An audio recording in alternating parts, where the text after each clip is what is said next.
How you doing, people? It's your boy Mario from Woke Up a Rebel, and today we're gonna be talking about a few serious topics. A major topic actually, just one major one, and we're gonna get into that in a little bit. But first, it's been a minute, missed y'all. Thank you so much for being here with me. For those of you that are watching, for those of you that are watching for the very first time, I really hope that you come back again. And it all depends, I guess, on how this delivery happens, right? If you're here today, you're probably captivated by the title of this podcast episode, which is, by the way, Rebelations Podcast. And episode number, I have no idea. The last episode was a DJ mix. Is actually an Amapiano DJ mix that I did recently. So hopefully you can scroll around on Spotify and Apple Podcasts. Go on YouTube as well and look up Woke Up a Rebel TV, or simply just hit the link in our bio on our Instagram. And when I say our, I mean Aisha and myself. Aisha, aka Jungle Royalty, is the other half of Woke Up a Rebel. And unfortunately, she couldn't be here for this episode, but it's okay. She's here with us in spirit. She's here with us in many different forms. So shout out to you, Aisha, wherever you are right now at this particular moment in time. Hopefully, we can have her on one of the podcasts very, very soon. I just want to start off by saying it's been a minute since I've done an episode, where it's us looking eye to eye. And to be honest, it's a little weird at first. I haven't done this for a while. Also testing out a new mic. We got this Shure microphone. And also shout out to them. Hopefully this goes very well. Y'all just let me know if you're watching on YouTube. Let me know in the comments below how this microphone sounds. Right? Apparently it's supposed to be able to be amazing in any environment. You're supposed to be able to it's supposed to cancel out all these different surrounding sounds. So let's see how it goes. It could be at the same time me not knowing how to use it properly yet, right? So it might be a trial and error situation when it comes to this microphone. But the reviews hold up so far. So let's see how this goes. All right, so let's get back on topic. What we're going to talk about today. We're going to talk about the young lad, Takeoff. Takeoff from the hip hop superstar group, the Migos. I'll tell you the honest truth. Don't hate me for this. I was not always a Migos fan. And even up to right now, I can't say that I was a diehard Migos fan.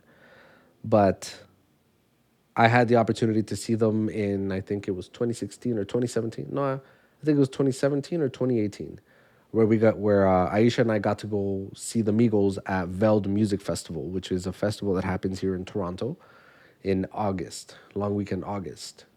And that's a very popular weekend to be doing anything, because that's also Carabana weekend, aka Toronto Carnival weekend, whatever you want to call it now. But to all of us who grew up here, it's always been Carabana, and I think it will always be Carabana, to be honest. But anyways, so I disliked the group because I didn't really like their flow. I felt like I didn't understand a single word they were saying at first. I'll be honest with you. And then I saw how the media was hating on them, and I saw that certain media personalities that I used to listen to religiously used to go in on these guys so hard, always dissing them, always making fun of them, and mumble rap, all of this stuff. The comments that were made about them. But you know what? They persevered, and they made it to the top, right? Because of the fact that I've seen how their story has developed, how I've watched their journey, whether I wanted to or not. They were literally everywhere, right? The Migos were someone that were bound to be a staple of this generation of hip hop music. They literally led the way for trap music to really blow up.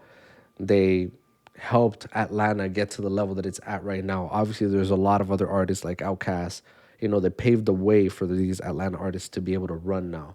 But we're talking in all honesty, like right now, Atlanta's on the map in the global scale, partly thanks to the Migos.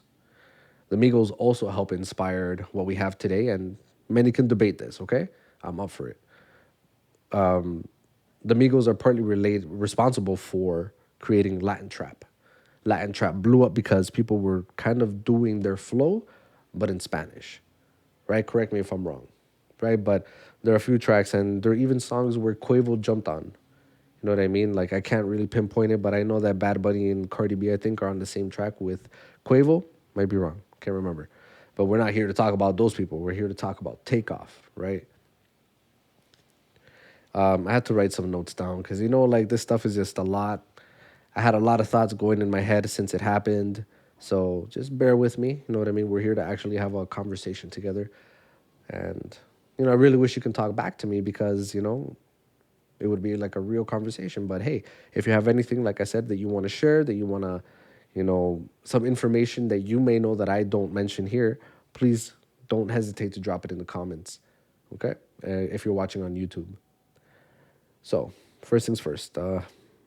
It's very tragic to say, in chronological order what happened as best as I can, but Takeoff from the Migos at 28 years old, he was murdered on, I guess you can say October 31st at night, but it was technically November 1st at 2:30 a.m. approximately in Houston, Texas. Now, what was Takeoff's reputation? Right, him as a person, him as a band member, him as somebody that other people in the industry knew him as. People knew him as the guy that was laid back, that was calm, that kept to himself, right? And we all have at least one friend. Maybe we are that friend in our crew. I don't think I'm that friend in my crew, the quiet one, because I think that for me, it's like once I start opening up, like you can never get me to shut up. So I'm definitely not the quiet one of the group, and I'm definitely not the calm one of the group. Sometimes it happens, but he was definitely the calm one. He was never in any drama. You didn't see him in celebrity gossip. You didn't even see him who he was dating or if he was dating somebody, like we just never knew what he was up to. Right? And I think in a way that's a good thing, because he was able to keep his life private. He was able to keep his job separate from his family life, I guess you can say. Right? But it is very tragic what happened to him. And we're not necessarily here today to break down what it is that could have happened or what did happen or, talk about what the media's been saying, okay? I'm not here for that. At least me. I'm not here for that. I'm here to have a different conversation. At least I hope it's a different conversation. I can deliver it in a different way. But I'll be honest. Like usually when there's a celebrity death or a rapper that's been taken from us too soon, I usually run to the media, to YouTube, to Google, mainly YouTube, and I watch reaction videos. I watch videos and try to see what happened, see if there's any like speculation and stuff like that. And to be honest, the worst part is I usually run to YouTube to look for the conspiracy theories revolving around a particular case, a particular murder, something like that. And it's trash, I understand, but because of the things that I have been reading for like over a decade, in regards to how the industry works of music, Hollywood, entertainment in general, there is a pattern of something sinister happening, right? So that's why I would usually run to the conspiracy theory videos, right, that are made, but not this time. This was not the time for it. I felt, and the reason why I say that is because this is an artist that helped define a generation of music. Whether, like I said, whether we want to admit it or not, like the Migos did help with that. And he deserves his flowers. And the thing about Takeoff as well, and I'm not just bandwagoning, okay? Like Aisha and I would have conversations. I would have conversation with friends of mine saying that out of the Migos, Takeoff was always the one that came with the bars. He seemed like the one that had the best flow. He seemed serious. He wasn't always the playful one, but he dropped like serious bars, right? So I respected him for that.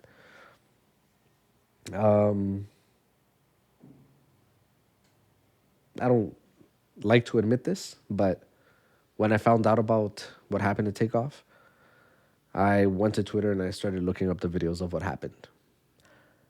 Not because I like gory things. I'm definitely not that person. I don't like horror and gore when it comes to movies either. Except Hostel. Hostel is like the only one that was pretty cool. But I don't usually like that type of content. And I don't know. I just felt like I needed to see for myself if it was true, and maybe part of me wanted to do a little bit of investigating too, right? Seeing the footage. And I've seen at least 3 videos of what happened that night. And I'm not 100% happy, I'm not happy at all. Sorry, wrong choice of words. I'm not happy at all that I saw those videos, but it was not fun seeing Quavo, in a state of pain and the pain that he was in, like seeing his nephew just laying there because they're all three of them, the Migos, are related by blood, but Quavo and Takeoff were actually uncle and nephew. This one hit different. I don't know. It feels like even in my personal life, I've seen people, that have been shot. I've had people there in the same room as me, bleeding out. It's not fun. It's not fun to see that. And I don't know. I stopped to think to myself if I'm desensitized, to gunshots and gun deaths, you know, due to the things that I've experienced in my life because I just didn't know how to react anymore. Was I shocked that it was Takeoff? Yeah. Did it happen? Not really. Now, when it comes to hip hop, it's just a matter of who's next, and that's a horrible way to think of things. But I don't think that comes from a place of curiosity. I think that comes from a place of trauma. Like we don't want to lose anymore, right? People in music, people that we admire, whose art we admire, and it's even sadder that it was an artist that was known as the calm one, the one who kept to himself. And it brings up some things that I want to ask. Like what are some of the common reasons why rappers are being killed these days? Some things that I came up, and maybe you can agree, maybe you can disagree or add on to this list. Envy, greed, jealousy, ego, right? It brings up this other question, like why does hip hop need to be so flashy? Why do rappers feel like they need to have or to fulfill that look of wealth with big chains, watches, cars, etc.? Like, why is it that in urban music, and I say urban because Latinos do this as well, why is it that we feel like we have to be flashy and wear our wealth? Why? Yes, I understand. We come from communities where most of us come from nothing, but that doesn't mean you have to show everything. It doesn't mean you have to show people from where you came from that, hey, I have it now. You know, you're becoming something that's basically unattainable to most. Even if you do get out because you're an artist, most people cannot attain that. So you're still showing up to your neighborhoods, to your old neighborhoods, flashing. Pardon me. And I don't think that's right. I really don't think that's right, but that's just me. Seeing that we're losing so many artists because of this way, PNB Rock, rest in peace, robbed for his jewelry, robbed and killed for his jewelry. Why do we continue this trend to the point where artists, it gets to the point where now they don't even just necessarily hire security to protect themselves. They hire security to protect their jewelry, because they're wearing sometimes millions of dollars worth of jewelry at once. Just in a watch, they can be wearing like $2 million. And I'm not saying don't go get those things, but I mean, is it really important? Is it worth it, like, having to pay for security to walk around with you to wear those things? PNB Rock lost his life, like I said, due to wearing his jewelry. And it's so messed up how a family of three were the ones that took his life: a father, a stepmother, and a son. And the son is the one that actually went in and shot PNB Rock. And the three of them got caught afterwards. Definitely not worth it. This is definitely feeling very routine now. And prayers to the loved ones of everyone, who's lost their lives, whether you're a celebrity or you're not a celebrity. I feel really bad, that a lot of people are losing their life senselessly. Another thing that's very routine, that feels very routine, that I've also seen in the rounds of the podcasts that I've been watching relating to this topic of Takeoff passing and other rappers recently. I keep hearing the same things. Prayers to the loved ones. We talk about gun violence for a little bit. We debate if the music is influencing the streets. The something needs to change. I don't know how, but something needs to change. Conversation comes up. And then that's it. We just keep it moving. It's always the same things. Maybe not in that order, but it's always the same conversations. And the one that people like to hold on to the hardest um, is the music influencing the violence on the streets. Me personally, I'll tell you the honest truth, I do think so. Entirely? No, because not everybody is influenced that easily by the music. But the music is a tool that is used sometimes, to like I don't know, I guess like juice somebody up, get pumped up to go commit a crime, to go do something. There's particular songs that talk about going to rob people, So of course, like I think it plays a role in the music sometimes. Almost every single hip hop podcast was saying this, stuff about, like I just said, about prayers up, something has to change. Almost every single hip hop podcast was saying this to the point where it started getting annoying because absolutely no one has an answer. Even like the most experienced people, the OGs in the game, they don't have an answer as to how to change this. Why? Because a lot of them are guilty of promoting the music that is talking about, you know, young black men and young Latino men killing each other over nonsense. In regards to Texas, the state of Texas, where Takeoff was unfortunately killed, I was doing some research, doing a little reading around, and generally to carry a handgun in public in Texas without a license to carry, a person must be at least 21 years old and not have a prior felony conviction as described in the Texas Penal Code. Like, seriously, that's it? Anyone can carry a gun in Texas. As of September 1st, 2021, Texas law no longer requires people to have a license to carry in order to carry a handgun in most public places. Right? And that came from the government website of Texas. You know, it's crazy that Texans, and not just Texans, I'm sure other states, if I'm not mistaken, Florida, they can carry weapons as well, and that's pretty wild. I'm not against guns. What I am against is I'm against untrained and mentally ill people having a gun. And how do you know somebody's mentally ill if you're not doing these assessments? Literally, there's nothing required to check somebody's mental well-being. Apparently, in the state of Texas. In regards to the conversation about music influencing the listeners to commit crimes, there was a recent Vlad TV interview with Saigon. Saigon is a very well known rapper from the New York area, and Havoc of Mob Deep. And I know most of us know who Mob Deep were. Shout out to Prodigy, rest in peace. So recently, this interview with Saigon and Havoc happened, and they were briefly talking about this particular issue about does the music influence what's happening on the streets. Saigon told Havoc that he used to listen to Mobb Deep's music as a teenager, and he admitted that their music changed his views about some things.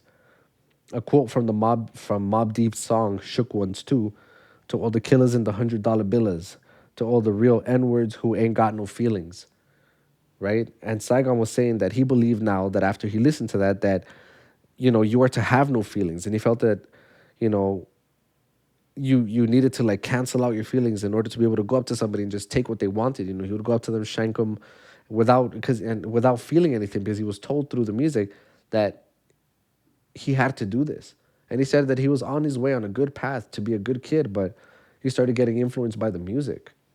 And that's just one case, of course, but how many other Saigons are there, in the streets, that are doing what they're hearing in the music because they want to emulate that, because they feel like maybe I can make it one day if I live what I'm doing. If I live the crime, if I rap about the crimes that I'm doing, right? They want that street cred as well. Saigon, he was only 15, and he felt that having no feelings seemed like what was needed, since that's what was hot on the streets. That was the popular topic, on the streets, is to have no feelings, And Shook Ones, that was a major song in the 90s, and I think that was like the first breakout track by Mobb Deep, if I'm not mistaken, right? Because of this mentality, right, we've lost a lot of people, right? We've lost Nipsey Hussle, we've lost Pop Smoke, Mo3, King Von, although King Von has a little bit of controversy around him because it seems like he was probably a serial killer. I don't know. Draco the Ruler, Young Dolph, and others we've lost all of them due to some sort of violence, either knives or gunshots. And actually, rest in peace, Young Dolph. I was actually watching some news today that came out saying that Young Dolph, like another one of the suspects, have been caught that are responsible for his murder. And it was actually the father of a rapper, a female rapper, that was also murdered. And I believe she was also murdered in Texas. She was one of Lil Uzi Vert's artists that he had, under his wing. And she was killed. And her father was actually part of the murder of young Dolph. Like, what is going on in this world? And I'm not surprised, that sometimes it's a family thing, sometimes it's a family affair. Look what happened in PNB Rock's case, for example. It was a family of three that committed that crime. Now, what I wanted to get to, and how this relates to Revelations podcast, in a sense where, we want to bring light to these things because they don't only happen in the African American community. They don't only happen in uh, the generalization of the black community. Okay, this also happens in the Latino community. Let's not get it twisted. This happens in New York. It happens in Jersey. It happens in Florida. It happens in Georgia. It happens in California. It happens in El Salvador. It happens in Guatemala. It happens in Canada. It happens everywhere. Okay?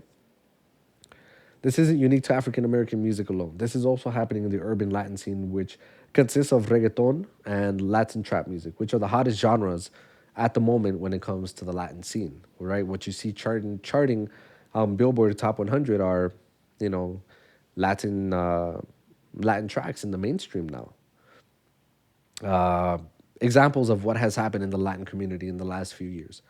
There's an artist that went by the name of Kevin Fret.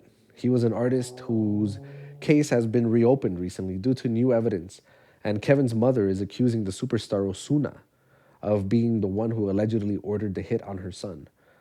Kevin was an artist who was openly gay, and it is alleged that he was extorting Osuna, claiming that he had some damaging images or content of Osuna. Don Omar, the legendary rapper singer Don Omar, is also being called into question in relation to Kevin Fret's murder for some reason. Reasons that I don't know. This is just stuff that's been coming up. And as I was doing research in order to talk about this topic, that's what came up. And it's pretty crazy. I remember hearing about this artist, Kevin Fret, being killed in Puerto Rico, I think a year or two ago. And now here we are. The case has been open again.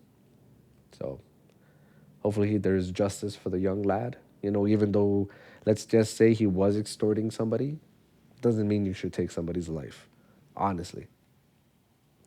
Another artist that was really big, that is still really big in the reggaeton game, Baby Rasta, of the pioneer reggaeton duo Baby Rasta y Gringo. He has been shot about 3 separate times, and thankfully he's still alive. I don't know what kind of lifestyle he has lived. Maybe there's certain things from his past that have been catching up to him. I don't know. But he has been shot up until recently. I think maybe 2, 3 years ago was the last time that Baby Rasta got shot. And a lot of the content that him and Gringo, right, ever since back in the day when they were first coming out in the 90s, a lot of their content was about, tengo una punto y cuarenta, right? Like they're talking about, guns, and it's pretty wild, like we're all singing all these songs, they sound pretty cool, but these are actually affecting people in real life, including the very artists that are singing about this stuff. Thankfully, he's still alive. Reggaeton superstar Daddy Yankee, he was shot when he was in his late teens, early 20s, right, in the neighborhood that he lived in Puerto Rico. And if it wasn't for that, unfortunate incident, we probably wouldn't have the superstar Daddy Yankee that we have today because he was pursuing a career in baseball. But that unfortunate gunshot wound messed up his leg, completely shattered his chances at even qualifying to get there one day. The reggaeton artist named Divino stepped away from the spotlight in the mid 2000s when he was arguably in his peak. And that was due to the murder of his brother, right? It was pretty unfortunate. Divino was like really big, during his time. He was on air like a lot of different choruses for artists. And I think he has a song called Una Lagrima. And I think that's the song that he made about losing his brother. I'm going to post it down in the description box or in the comments later if you're tuning in on YouTube. But yeah, I think it's called Una Lagrima by Divino. You can check that out. And he talks about his brother. It's very sad. There's another artist, actually a most recent shooting that happened in the reggaeton world that really shook the reggaeton world was by an artist that goes by the name of Ankal, he's a reggaeton star from Puerto Rico, and he's famously known for being a part of Farruko's Carbon Fiber Music label, respectfully. And Ankal got shot, I believe, in February. If I'm not mistaken, yeah, he was shot on February 22nd of this year in Puerto Rico. There are many similarities with Latin urban music and American hip hop as they both seem to glorify violence, you know. And thankfully, Uncle is good. He's out of jail. And now it seems like he's really changing his way. He's changing his path. I hope it's a permanent thing. But it looks like he's changing his path for the best, And Farruko, who's his boss, his label boss, It seems like he's really shown him a lot of support, right? That he wants him to do better. He wants him to get away from the stuff that got him into a lot of trouble up to this point. So because of this, like, I feel like there will never be an end to this, in my honest opinion. I think violence will always be a part of hip hop, reggaeton, and Latin hip hop, aka Latin trap. And the problem is that the public wants it, and labels play a huge role in monetizing this content. It has become common knowledge that labels take out life insurance on artists when they sign to them. Believe it or not, for those of you who didn't know, and that's something that I recently learned, right? Especially after this whole Takeoff situation, is that labels take out insurance. Why? Because they are aware of the lifestyles that their artists have been living or sometimes are continuing to live, or that sometimes things might catch up to them, right? Or someone might catch up to them and take their life. What happens after that? The labels lose their investment. And it may seem like something sinister, but at the end of the day, they're investing a lot of money into these biological vessels, that are, you know, holding a lot of money in all honesty. Somebody that spoke about this was French Montana. And because of the name that French Montana has, it really shone like a really huge light on this labels taking out insurance on artists, right? But it's not a new practice. Even back in the day, Rap a Lot Records, they used to take insurance out on their artists as well. But we'll get to that in a second.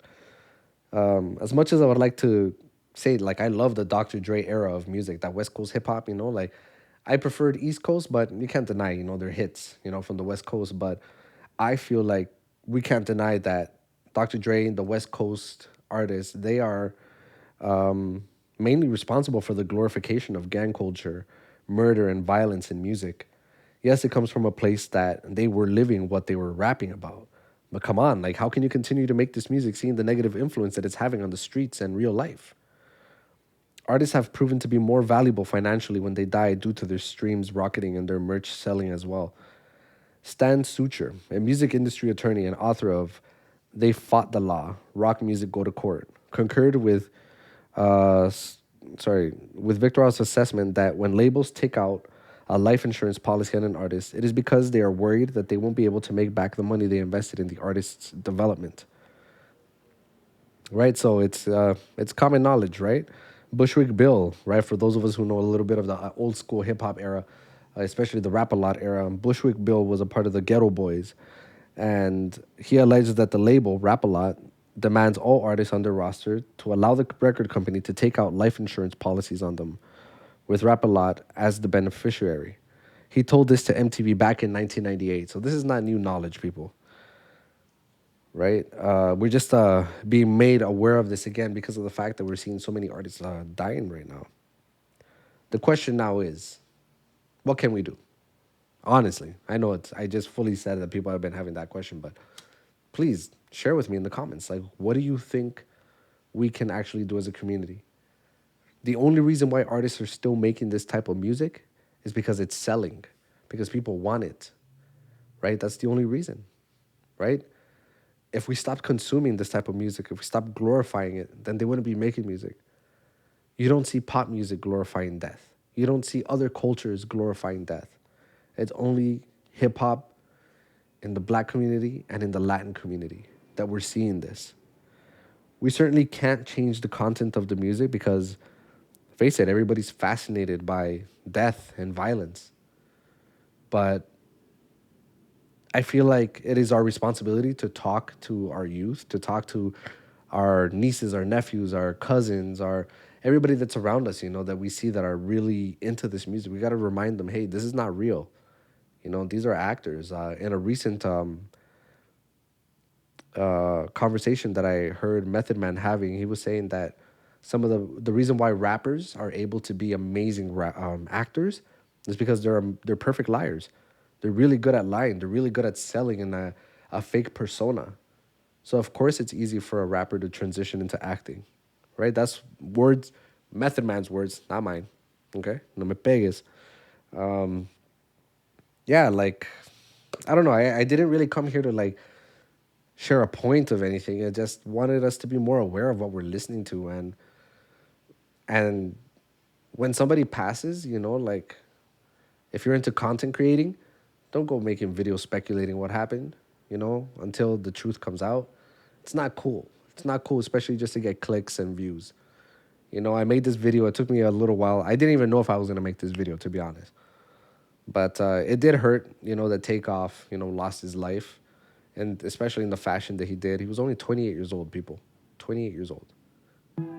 So now at my age, it's like, wow, 28. It's very young, seen from my age. But yeah, drop some comments in the comment box below if you're on YouTube. Thank you so much for tuning in. For those of you listening on Spotify or Apple Podcasts, thank you so much as well. Really appreciate you. Please subscribe to the YouTube. Please follow us on Spotify and Apple Podcasts. Visit our website at www.wokeuparebel.com if you want to buy some of our merchandise. If you want to hire us to DJ one of your events, your parties, anything you want, please hit us up at wokeuparebel.com or Instagram at wokeuparebel, Twitter at wokeuparebel. Thank you so much. Stay safe out there. Stay blessed. Hopefully this provokes some new conversations to have. And yeah, rest in peace, Takeoff. God bless.